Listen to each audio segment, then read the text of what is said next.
Rainbow children hospital के facts versus myth series में आपका स्वागत है। जब घर में नया बच्चा आता है तो बहुत सारी जानकारी हर तरफ से आने लगती है और हम कंफ्यूज हो जाते हैं कि किसकी बात सुने, क्या फॉलो करना है, क्या नहीं फॉलो करना है। तो इसके लिए हमने ये सीरीज शुरू की है। इसमें हम कुछ ऐसी बातें डिस्कस करेंगे जो आम तौर पे लोगों को बताई जाती हैं कि आपको बच्चे के साथ करना है, लेकिन वो एक बहुत बड़ा मिथ होता है और इसके फैक्ट्स क्या हैं वो हम डिस्कस करेंगे। तो पहला मिथ ये है, जो पहला दूध होता है, पहला पीला गाढ़ा दूध माँ का, जिसको कोलेस्ट्रम भी कहा जाता है, उसे फेंक देना चाहिए, उसे डिस्कार्ड कर देना चाहिए और बच्चे को नहीं देना चाहिए। ये बहुत बड़ा मिथ है। इनफैक्ट जितनी जल्दी हो सके और जितनी क्वांटिटी में हो सके हमें कोलेस्ट्रम बच्चे को देना चाहिए। उसमें कई प्रकार की एंटीबॉडीज होती हैं और बच्चे को रोग प्रतिकारक शक्ति यानी कि इम्यूनिटी इम्प्रूव करने में सहायक होती है, इसीलिए कोलेस्ट्रम हमें बच्चे को देना ही चाहिए। दूसरा मिथ ये है कि बच्चे को शहद, कुट्टी या चीनी का पानी ये सब देना चाहिए। ये बहुत ही गलत बात है। हमें बच्चे को माँ के दूध के अलावा कोई भी और चीज़ नहीं देनी चाहिए। इन सब चीज़ों से इन्फेक्शन का रिस्क बढ़ता है।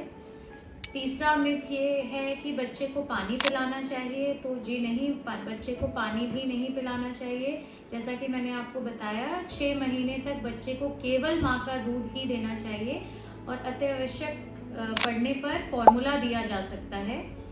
फॉर्मूला देने से बच्चे में कोई इम्यूनिटी कम होती है या रिस्क होता है तो नहीं, बच्चे को कोई रिस्क नहीं होता है।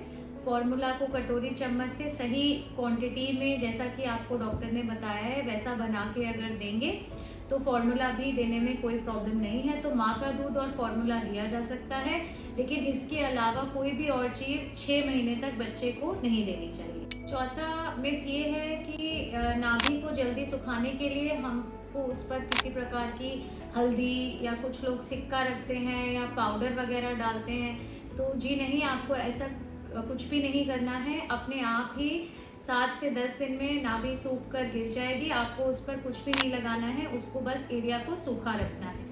पांचवा मिथ ये है कि काजल लगाने से बच्चे की आंखें बड़ी होती हैं। ये भी बिल्कुल ही गलत बात है। काजल में लेड जैसे कई अन्य ऐसे पदार्थ पाए जाते हैं जिससे कि बच्चों की आंखों को नुकसान हो सकता है। तो आप इन सब चीज़ों से भी अपने बच्चे का बचाव करिए।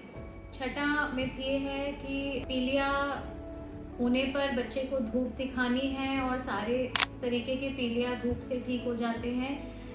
मैं मानती हूँ कुछ पीलिया ऐसे होते हैं जो बच्चों में नॉर्मल होते हैं, जैसे हम फिजियोलॉजिकल जॉन्डिस कहते हैं, पर इस पीलिया का हमें चेकअप कराना चाहिए। एक एक्सपर्ट पीडियाट्रिशियन से या डॉक्टर से सलाह लेनी चाहिए, क्योंकि कुछ पीलिया ऐसे भी होते हैं जो जानलेवा हो सकते हैं। तो किसी भी पीलिया को धूप दिखाकर ये समझ लेना कि ये अब ठीक हो जाएगा, ये बात ठीक नहीं है। सातवां मिथ यानी कि मिथक ये है कि बच्चे को बहुत सारे कपड़े पहना देने चाहिए क्योंकि बच्चे को ठंड लग जाएगी। तो ये भी बहुत बड़ा मिथ है। हमें सिर्फ सीज़न और वेदर के हिसाब से बच्चे को 2 लेयर तक कपड़े पहनाने हैं। और आठवां मिथ जो इसी से रिलेटेड है वो ये है कि सारे एसी, पंखे, कूलर सब कुछ बंद करके कुछ लोग तो और आग जला देते हैं कि बच्चे को ठंड लग जाएगी, निमोनिया हो जाएगा। तो बिल्कुल ऐसा नहीं करना है। जैसे टेम्परेचर में हम रहते हैं उससे बस 1-2 डिग्री ज़्यादा की रिक्वायरमेंट बच्चे को रहती है। तो आप जिस भी तरीके के कपड़े पहने हैं सीज़न के मुताबिक, उसमें 1 लेयर और बच्चे के लिए ऐड कर देनी है। आखिरी मिथ जो हम डिस्कस करना चाहते हैं वो ये रहेगा कि टीके लगाने से बच्चे बहुत जल्दी जल्दी बीमार पड़ते हैं। तो ये भी बिल्कुल गलत बात है। कई रिसर्च स्टडीज़ में ये पाया गया है कि जो बच्चे वैक्सीनेटेड होते हैं, यानी कि उन्होंने अपने सारे वैक्सीन समय पर लगवाए होते हैं, वो अन्य बच्चों के मुकाबले चीज़ों से जल्दी रिकवर करते हैं और वो बीमारियां, जो जानलेवा बीमारियां जिसके अगेंस्ट वैक्सीनेशन होता है, उसका रिस्क उनमें कई हद तक कम हो जाता है। तो ये भी एक मिथ है।